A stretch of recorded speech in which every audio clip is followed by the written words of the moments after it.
আর অনেকেই তো দমে রাখে, অবশ্য আমি এত বেশিক্ষণ দমে রাখবো না। আর এখানে চলে আসলাম, আমি শাহি জিরা এবং তেজপাতা সাথে দিয়েছি দারচিনি, এলাচ দিয়ে এখন আমি চলে যাব চালটাকে ভালো করে ধুয়ে নিব।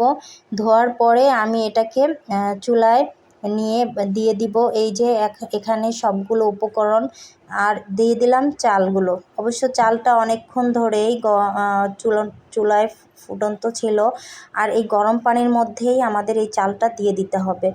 এরপরে আমাদের চালটা 80% এটাকে রান্না করা হয়ে যাবে, তখনই আমরা নামিয়ে নিব একটা ছাঁকনির সাহায্যে। এখানে 3টা তেজপাতা দিয়ে আমি মাঝখানে ভালো করে এর উপরে একটা লেয়ার ব্যবহার করব।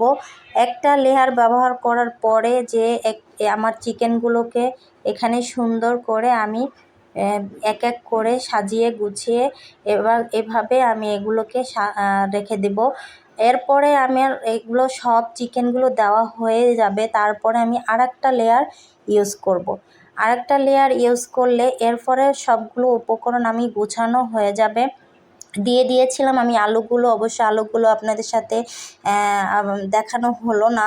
তো এই আলুগুলো আমি এখানে সাজিয়ে দিয়েছিলাম ঘিটা অবশ্য আমি দিয়েছি ভালো পরিমাণের ঘিটাই, যেটা দামে একটু ভালো, ওই ঘিটাই আমি ইউজ করেছি।